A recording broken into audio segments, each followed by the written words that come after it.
이 시간에 함께 읽은 본문의 말씀을 가지고 입다 믿음은 영웅일까? 라는 제목으로 하나님의 말씀을 나누겠습니다.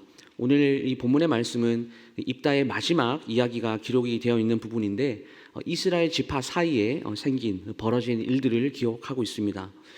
본문을 오늘 좀 길었지만 함께 교독하면서 읽어보았는데요. 본문을 읽어보면 이러한 질문이 생깁니다. 이 히브리서 11장을 가서 보면 믿음의 영웅들이라고 할 수 있는 인물들의 기록들이 나와 있는데 여기에 11장 32절 말씀에 이 입다가 믿음의 영웅 그 자리에 포함이 되어 있습니다.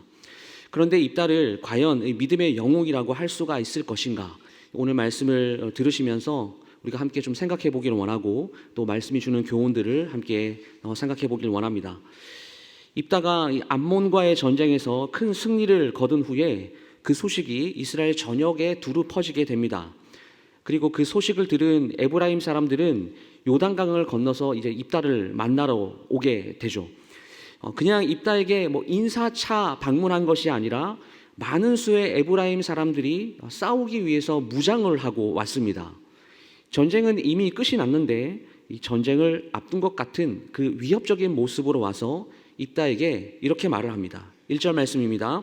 에브라임 사람들이 모여 북쪽으로 가서 입다에게 이르되 내가 암몬 자손과 싸우러 건너갈 때에 어찌하여 우리를 불러 너와 함께 가게 하지 아니하였느냐? 우리가 반드시 너와 내 집을 불사르리라 하니. 여러분, 이 에브라임 사람들의 이 말을 어떻게 받아들여야 할까요? 지금 이 말은 이런 일이 있었으면 우리도 불렀어야지, 그럼 우리도 도움을 줄 거 아니야, 이런 식의 말이 아닙니다. 단순히 불만을 말하는 정도가 아니라 지금 에브라임 사람들은 입다를 협박하고 있습니다. 에브라임 사람들은 지금 전쟁이 끝난 후에 와서 시비를 걸고 있는 것이죠. 정작 전장 중에는 도움이 이렇게 절실히 필요했을 때, 그 위험을 무릅써야 했을 때는 모른 척하고 있다가 승리를 거두고 나서 이제 그 모든 위협들이 없어지고 나니까 그제서야 나타나서 괜한 트집을 잡고 있는 것입니다. 그래서 어떻게 하라는 걸까요? 이미 전쟁이 끝났는데 그렇게 싸우고 싶었으면 미리 올 것이지 고생한 사람들에게 와가지고 말도 안 되는 억지를 지금 에브라임 사람들이 부리고 있습니다. 그런데 에브라임 사람들의 이런 태도는 이번이 처음이 아닙니다. 이전에 기드온이 미드온을 크게 물리치고 승리를 거둔 후에도 뒤늦게 와서 뒷북을 치면서 이와 같은 일을 했었습니다. 왜 자신들은 부르지 않았냐? 그런데 에브라임 사람들이 이번에는 좀 상대를 잘못 만난 것 같습니다. 기드온은 그 당시에 에브라임 사람들의 화를 풀어주고 달래주었지만 입다는 그렇게 하지 않았습니다. 그래서 에브라임 사람들이 엄청난 대가를 치르게 됩니다. 여러분, 입다에게 에브라임 사람들이 한 이 내 집을 불사리리라 라는 이 말이 입다에게는 좀 어떻게 들렸을까요? 여기 에브라임 사람들이 말한 집, 이 집은 건물을 말하는 것이 아닙니다. 영어 성경만 봐도 이 집 앞에 이 sign이라고 하는 단어가 붙어 있습니다. 이 단어는 무슨 말이냐? 너에게 소유된 모든 것이라는 그런 뜻이에요. 그러니 이 집은 너희 집에 지금 살고 있는 사람, 다시 말하면 너에게 속한 모든 사람들, 가족을 불태워버리겠다라는 그런 말입니다. 여러분, 입다가 이미 하나뿐인 딸을 불에 태워서 제물로 드렸던 경험이 있지 않습니까? 그런 입다에게 이런 말을 하는 것은 굉장히 모욕적인 말입니다. 그 상처와 아픔을 들춰내는 것 같은 말인 것이죠. 사람의 말이 얼마나 큰 문제를 일으키는지, 이 경솔한 말 때문에 얼마나 가슴 아픈 대가를 치러야 하는지 입다 이야기는 반복해서 우리에게 이것을 교훈하고 있습니다. 이 말을 들은 입다의 마음이 어땠을까요? 이 참을 수 없을 만큼 이 분노가 마음속에서 일어나지 않았을까요? 그래서 입다가 그들에게 이렇게 3절 말씀에 이렇게 말하는 것입니다. 나는 너희가 도와주지 아니하는 것을 보고 내 목숨을 돌보지 아니하고 건너가서 암몬 자손을 쳤더니 여호와께서 그들을 내 손에 넘겨주셨거늘 너희가 어찌하여 오늘 내게 올라와서 나와 더불어 싸우고자 하느냐? 입다에게는 이 에브라임 사람들의 이런 시비를 받아줄 여유가 없습니다. 그래서 입다는 에브라임의 위선을 비난하면서 길르앗 사람들을 모읍니다. 이 입다가 협상가인데요. 이 협상가인 입다가 어떤 협상의 노력도 보이지 않은 채 행동으로 보여주게 되는 겁니다. 무슨 말이냐면 그들을 설득하기보다는 그냥 그들과 싸우기로 결정을 하는 것이죠.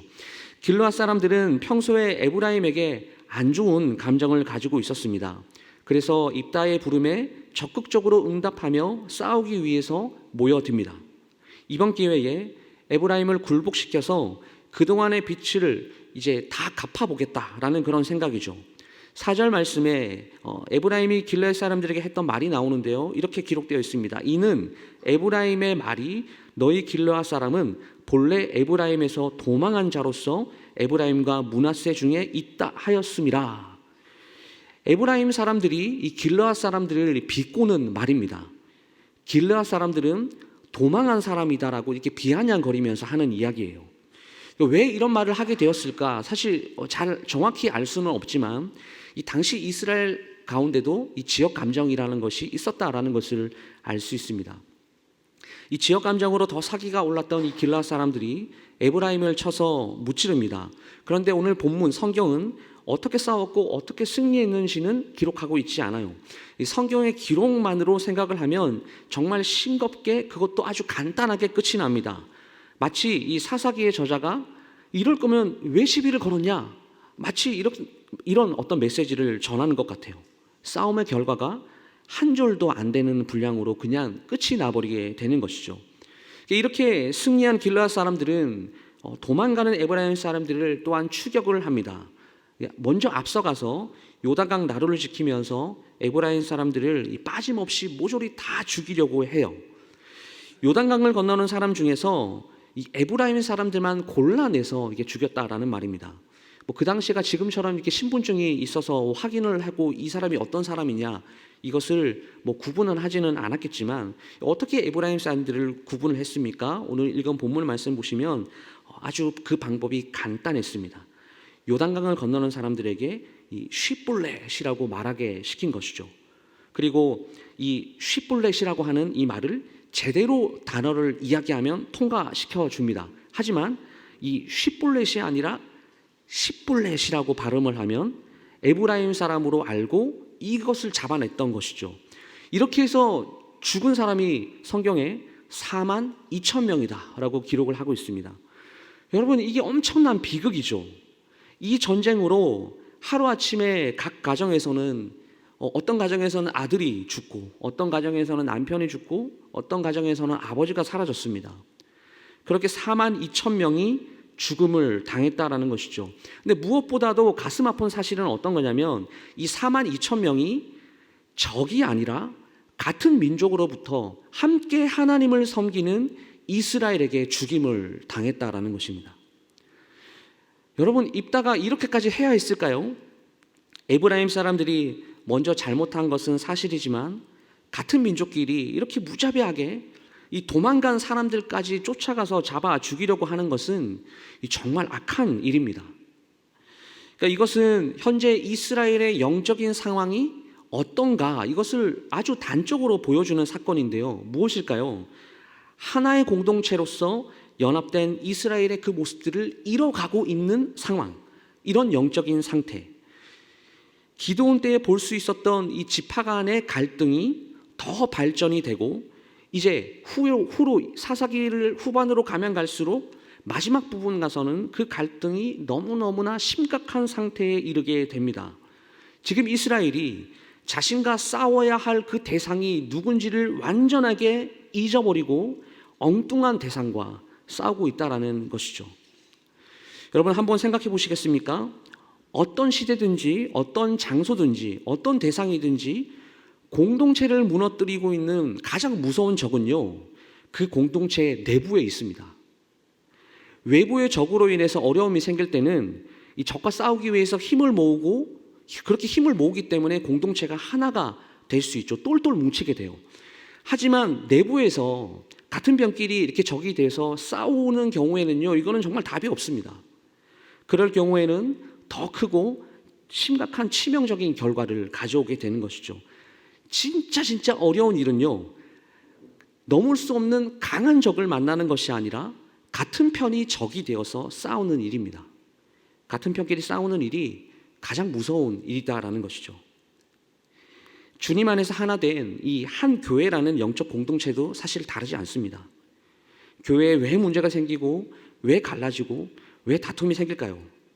성도들이 상처를 받고 교회를 떠나는 일은 왜 생기는 것일까요?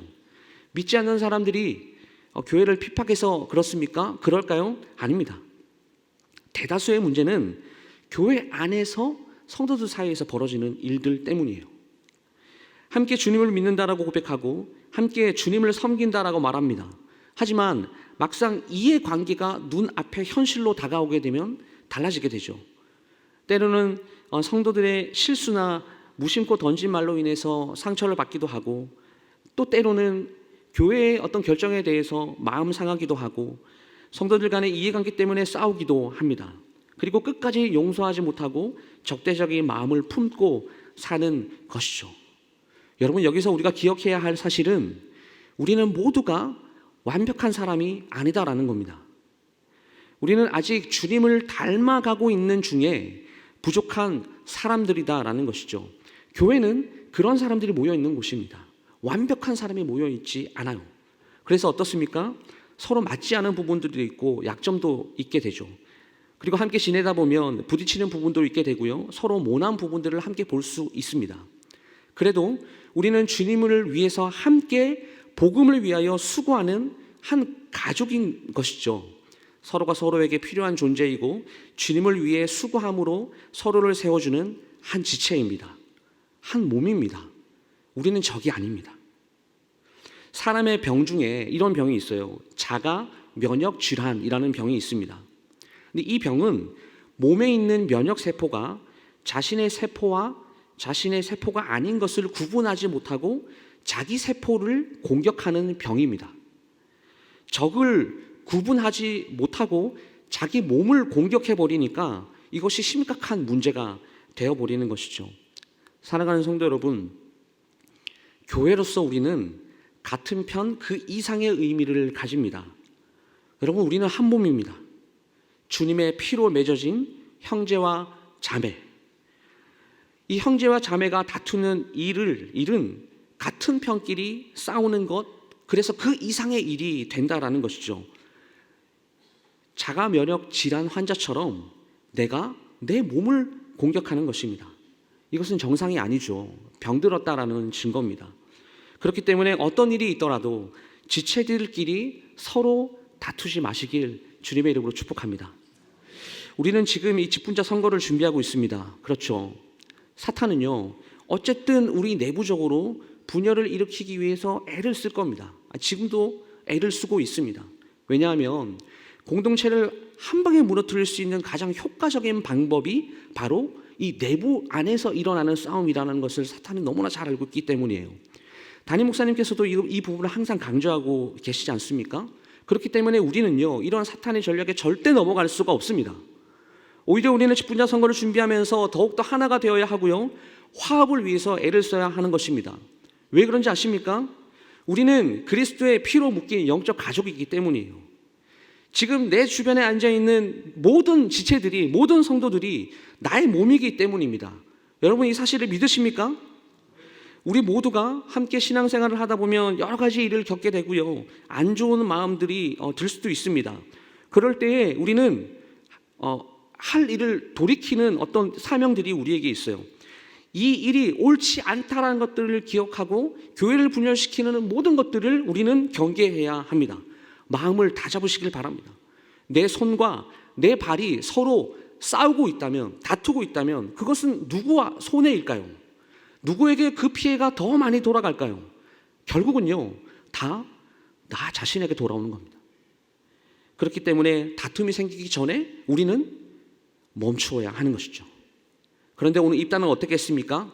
멈추지 않았습니다. 그 결과 돌이킬 수 없는 비극을 불러왔습니다. 42,000명이 죽임을 당했어요. 그리고 입다의 이야기는요, 이 사건 이후에 갑자기 끝이 납니다. 7절 말씀을 보시면 입다가 이스라엘 사사가 되어서 다스린 기간이 6년이다라고 기록을 합니다. 그동안의 사사들에 비해서 상대적으로 짧은 기간임을 알 수가 있죠. 또한 다른 사사들과는 다르게 통치기간이 언급이 되면서 함께 나오는 말이 입다에게는 나타나지 않고 있어요. 그 말은 무슨 말이냐? 사사가 통치하는 가운데 그 땅이 평온했다라는 말이 입다에서는 나오지 않습니다. 입다가 한 일이 동족 이스라엘을 죽인 일이죠. 그것도 42,000명이나 되는 엄청난 수의 사람들을 죽였으니까 그 땅이 평온할 수가 없는 것입니다. 이렇게 입다의 이야기가 끝나고요, 3명의 사사들의 이야기가 짧게 언급이 되는데, 그런데 이 중에서 아무도 이스라엘을 구원했다라는 말이 나오지가 않습니다. 어떤 민족에게 압제를 받았는지, 사사가 무슨 일을 했는지 알 수가 없어요. 이는 마치 자격도 없고 할 일도 없는 사사였다라는 것을 우리에게 말해주는 것 같습니다. 사사기의 시간이 흐르면 흐를수록 이스라엘은 점점 더 타락해가고 있고, 이스라엘을 구원하기 위해서 세워진 사사들도 점점 더 그 자질이 의심스러워지고 있습니다. 이것은 이 사사 중에서 이 기드온이 어쩌면 전환점이 되었는데, 이 기드온 때부터 사사로서의 자질의 의문이 생기기 시작을 했습니다. 그래서 입다의 경우는 이 기드온보다 더 흠이 많은 사람으로 우리가 그렇게 생각을 해볼 수가 있죠. 그리고 그 절정은 어디입니까? 바로 이 다음에 등장하는 삼손일 것입니다. 기드온이나 입다는 그래도 조심해 나가면서 은근히 자신의 욕심을 추구했다면, 삼손은요 그러지 않았어요. 대놓고 그런 일을 합니다. 자신의 욕심에 따라 자기의 소견에 옳은 대로 행합니다. 이게 사사라고 생각할 수 없을 만큼 자기 욕심대로 살았던 인물입니다. 이런 사사들의 모습을 보면서 우리는 의문을 가질 수 있습니다. 의문을 가질 수밖에 없는 거예요. 왜냐하면 신약에서는 이들을 믿음의 영웅으로 기록하고 있기 때문입니다. 앞서서 말씀드린 히브리서 11장에 믿음의 영웅들이 기록되면서 기드온과 입다와 삼손의 이름이 함께 기록되어 있다는 사실이에요. 히브리서 11장 32절 말씀 보시면, 내가 무슨 말을 더 하리요? 기드온, 바락, 삼손, 입다, 다윗 및 사무엘과 선지자들의 일을 말하려면 내게 시간이 부족하리로다. 여러분 어떻게 생각하십니까?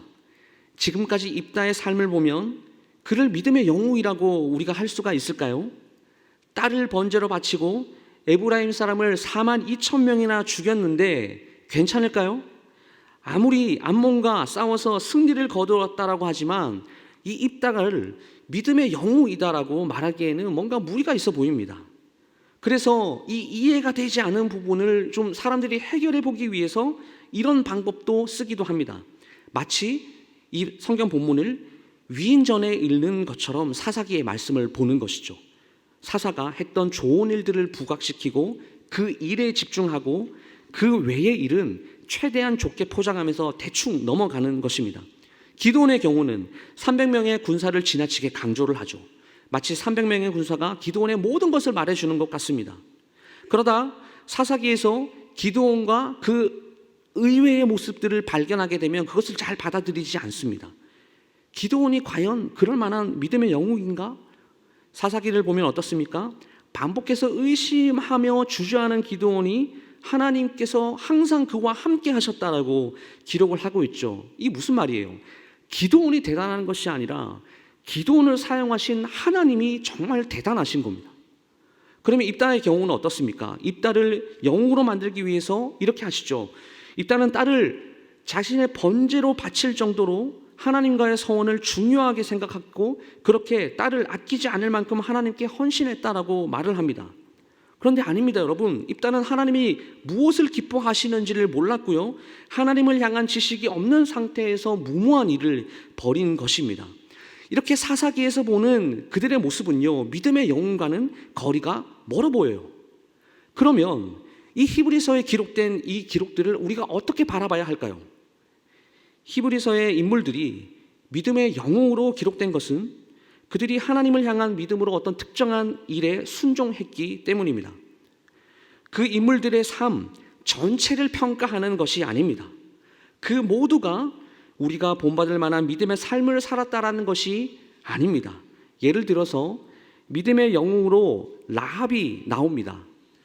그러면 우리가 믿음의 영웅인 라합의 삶을 본받을 수 있을까요? 그녀는요, 몸을 파는 일을 했어요. 도덕적으로 문제가 있는 삶이었죠. 하지만 그녀는 하나님을 향한 믿음으로 정탐꾼을 숨겨 주었습니다. 그 일 때문에 히브리서 저자는 그녀의 믿음을 기념하여서 믿음의 영웅으로 기록한 것입니다. 여러분, 입다도 마찬가지예요. 입다가 히브리서의 믿음의 영웅으로 기록되었다고 해서 입다의 삶이 우리가 본받을 만한 믿음의 삶이다라는 말이 아닙니다. 입다를 두고 믿음의 영웅이라고 할 수 있는 것은요, 전적으로 하나님의 은혜입니다. 히브리서 11장에 나오는 인물들, 기록된 믿음의 영웅들을 한번 생각해 보십시오. 모두가 완벽한 사람이 아니라 모두가 흠 있고 부족한 사람이었습니다. 하지만 우리 하나님께서는 그런 자들을 사용하셨고 믿음의 영웅으로 기록하셨다라는 사실입니다. 하나님의 은혜로 그렇게 자격 없어 보이는 기드온이나 입다나 삼손 같은 사람들도 믿음의 영웅으로 기록이 되어 있다는 것이죠. 우리가 사사기를 통해서 그리고 성경의 여러 인물들을 보면서 알게 되는 것은 그 인물들의 뛰어남보다는 그 인물들의 부족함입니다. 그들이 얼마나 자격이 없는 자들이었는지, 그들이 얼마나 연약한 자들이었는지 계속해서 반복해서 사사기는 우리에게 그것들을 알려주고 있어요. 그래서 그 사실들을 우리가 알게 되면요, 우리에게 너무나 큰 은혜를 주는 성경 또한 오늘 사사기 12장 본문입니다. 그것은 우리 하나님께서 그런 약한 자들과 함께 하신다라는 사실입니다. 하나님은 자격 없는 그들에게 은혜를 베푸시고, 하나님은 부족한 그들에게 능력을 나타내시며, 하나님은 거듭 불순종하는 그들에게 오래 참으십니다. 하나님이 택하신 사람들, 하나님은 그 엉망인 재료들을 택하셨고 그 엉망인 재료들을 가지고 하나님의 위대한 역사들을 만들어 가신다라는 것이죠. 제가 무슨 말씀을 드리고 싶냐면요, 바로 우리가 기드온과 입다와 같이 엉망인 재료들이다라는 사실입니다. 여러분, 우리가 내세울 것이 있겠습니까? 주님을 위해서 우리가 한 게 무엇이 있겠습니까? 그런데 하나님께서 우리를 은혜로 받아주셨습니다. 자격이 없는 우리를 믿음의 영웅으로 오늘날 우리를 불러주셨고, 그 믿음의 영웅들이 갔던 그 길을 갈 수 있도록 우리를 붙잡으시고 우리에게 힘을 주신다라는 사실입니다. 비록 우리가 연약하여서 하나님께로부터 이런 놀라운 은혜를 받았음에도 불구하고 믿음으로 살지 못할 때가 많고, 실패하고 넘어지고 불순종할 때가 훨씬 더 많죠. 하지만 그럼에도 불구하고요, 우리는 힘을 낼 수가 있습니다. 왜냐하면 믿음을 시작하신 분도 하나님이시고, 우리에게 믿음을 허락하신 분도 우리의 주님이시고, 우리의 믿음을 온전케 하시는 분도 우리 주님이시기 때문입니다. 우리가 주님을 섬기면서 살 수 있는 것은 계속해서 우리가 이 자리에 나와서 그 주님의 은혜를 구할 수 있는 기도를 올려드릴 수 있는 그 모든 것이 주님의 은혜이기 때문입니다. 그렇기 때문에 주님의 그 은혜를 의지하며 우리는 믿음으로 행해야 합니다. 말씀을 마무리하겠습니다. 사랑하는 성도 여러분, 우리 모두는 하나님 앞에서 뭔가 자격을 내세울 수 없는 사람임을 먼저는 인정했으면 좋겠습니다. 그리고 그 주님께서 우리에게 주시는 그 은혜들을 항상 기억하고 주님의 은혜를 날마다 구하며 주님의 은혜를 갈망하며 바라며 사모하며 그 은혜를 기대하고, 그래서 그 주님의 은혜에 푹 젖어서 그 은혜로만 살아가시는 우리 모두가 될 수 있기를 주님의 이름으로 축복합니다.